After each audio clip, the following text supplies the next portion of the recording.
So we're going to start at the beginning. Definition of a limit. Some background information given right here. Let's look at some problems. We're going to use the graph to find the limit if it exists for the function. So here's our function. We graphed it, and we're looking at this part of it. The limit as x approaches 0. Well, that's understood to mean look at x as it approaches 0 from the left and 0 from the right. Okay. So it appears that this is our x equals 0, and if I approach 0 from the left and 0 from the right, it appears that my graph is going into 1. Of course, a quick way is just to figure out that when x is 0 here, here, and here, everywhere you have an x, replace it with 0, you get 3 over 3, which is 1. All right, let's look at as x approaches -3. So graphically, -1, -2, -3, look down, find the graph. Okay, the function's not defined at -3. That's okay.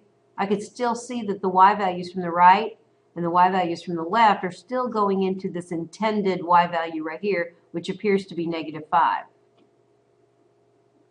If we don't have a graph to look at, this is where L'Hopital's rule could come in. It's worth exploring in our time.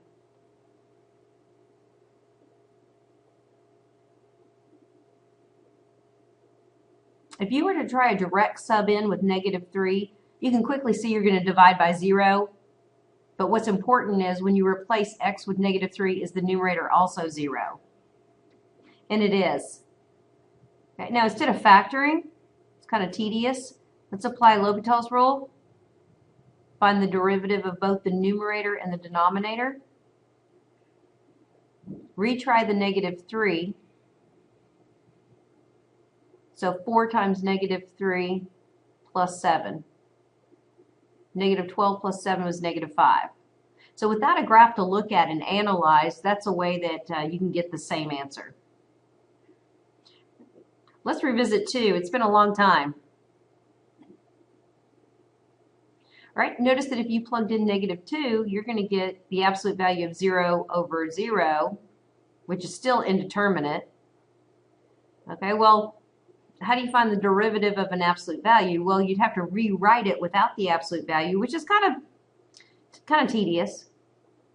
Instead, this might be one that you could, from memory, try and remind yourself that this graph is actually a branch to the right at 1 and a branch to the left, okay, at -1. Okay, notice the point of discontinuity is that x equals -2. X equals -2 means we have no functional value. Okay, and any number that you put in that's bigger than -2 is going to cause the numerator to be positive, the denominator to be positive. A number divided by itself is 1. Any number that's smaller than -2 when put in for x is going to make you divide by a negative number, whereas the numerator is always positive. So that results in a -1. You'd be dividing opposites. All right, so the question is, what's the limit as x approaches -2? Well, again, there's no left or right, so we have to consider both sides. Okay, so the answer is, oh my goodness, the answer, please come back, is does not exist.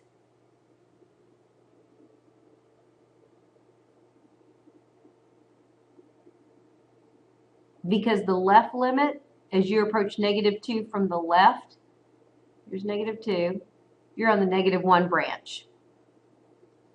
And the right limit is going to be positive 1.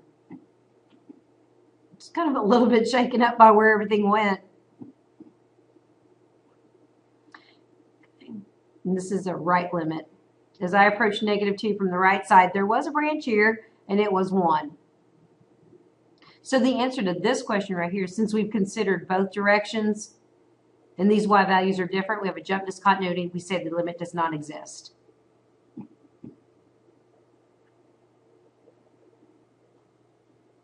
All right, so for number 3, use the graph to find the following limit. So, okay, this is h of x. The limit as x approaches a. So I can approach a from the left and the right. So if I approach A from the left, here's my intended height. From the right, my x values are getting closer to A. It appears that my limit is going to be +1. All right, what's the limit as x approaches B? Well, from the left, my y values are going into some unknown y value height. It doesn't really matter what it is, because if I approach B from the right, and I just mean x coordinates. X coordinates are getting closer and closer to B. This intended height is somewhere between, I don't know, 2 and 3. It's a jump discontinuity. So the left limit does not equal the right limit. So the limit itself does not exist.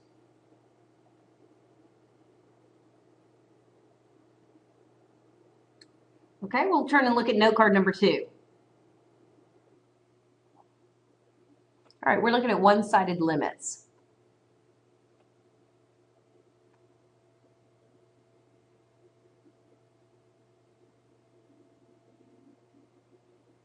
All right, let's use the graph to find the limits. All right, as x approaches -3 from the left, so -1, -2, -3, I can look up, I can look down, I can find the graph both places, up and down. However, I'm going to be approaching -3 from the left, so I want to move off of -3 just slightly to the left of it, which means this is the graph, the piece that I'm going to be on. Okay, now as x gets closer and closer to -3, when I'm on the graph, I'm talking about this piece right here, my y values are going to be 2, 3, 4, -5. So my left limit is -5. Okay, what about as I approach -3 from the right? Well, again, here's -3. That's just your starting place. A limit doesn't mean you're there. Put yourself to the right of -3, which means over here. Find the graph. Oh, now this time it's above. Okay, now walk yourself along the graph and let your x coordinates approach -3 of all these points. Okay, my y value, which is the answer to my limit question, is going to be 2. So right there, we can stop and say that the limit as x approaches -3 does not exist. And I think that comes up down here in a later question. We have a jump discontinuity. All right, what's the limit as x approaches 0 from the left? Well, here's 0. To the left means I'm over here. Find the graph. Here it is. Walk yourself on the graph so that your x coordinates of all these points as you walk are getting closer to 0. So the y's are going into -4. Then it changes gears and it asks us to find a functional value. So I'm coming over here going, okay, what? Now, -3, back here, -1, -2, -3, what's my functional value? Well, I'm looking up, that's an open circle. I'm looking down, that's a closed circle. I've got to choose the closed circle. So the functional value is actually negative, is that -1, 2, 3, 4, -5.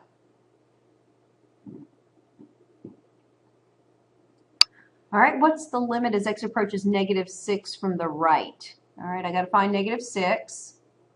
Don't linger. It's not a functional value. It's a limit. Move to the right. Look down. There's the graph. Walk yourself so that x, this is telling me x is approaching -6.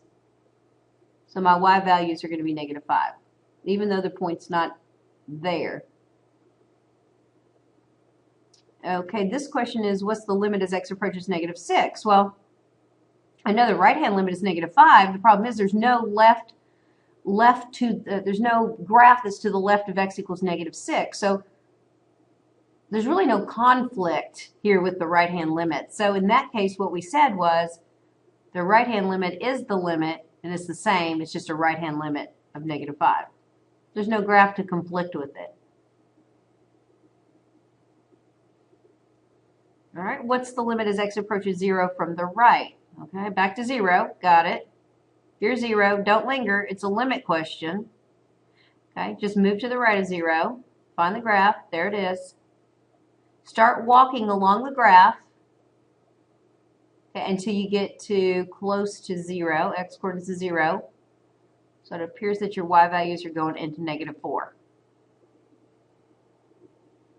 Okay, what's the limit as x approaches -3? Well, again, that should have been asked in question 1 and 2. All right, after question 1 and 2. That should have been asked in question 3.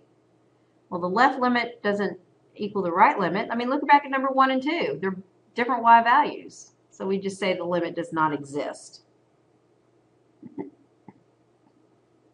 All right, question number 9. What's the limit as x approaches 0? Well, we can look back at previous questions, like look at question 3 and look at question 7. 3 and 7, they're both the same. That's a left and a right-hand limit. So for this problem,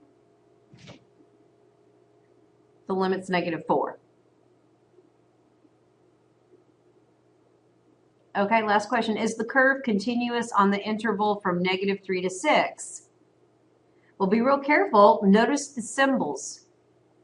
They want us to include the endpoints, and 6 is not an issue. That's fine. It's -3 that's the issue. If they had done a parenthesis here, I would have said, yes, the curve is continuous. But right now with a bracket, I have to say no. The curve is not continuous at x equals -3. Justify.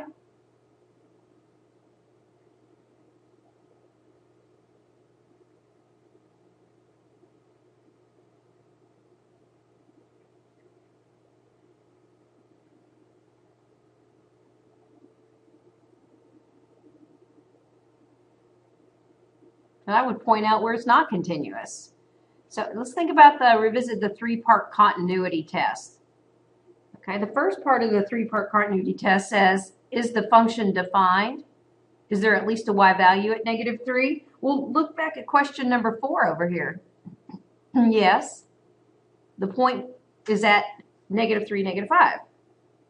Does the limit exist? Well, that requires that we look at both the left side and the right side. Okay, well, the left limit was found way back up in question 1, and it was -5. Everything seems good. But look at the right-hand limit. That jumped just discontinuity. Okay, look back at question 2. The right-hand limit was 2. So right now, we failed the 3-part continuity test because the left limit does not equal the right limit. So we just simply say the limit does not exist, which is what we got in number 8. Okay, on this side. So just a little bit of a review. Didn't do the whole 3-part continuity test because continuity failed during part 2. But it is a reminder. If my limit had existed in number 2, the last thing to check would be, does the limit equal the functional value?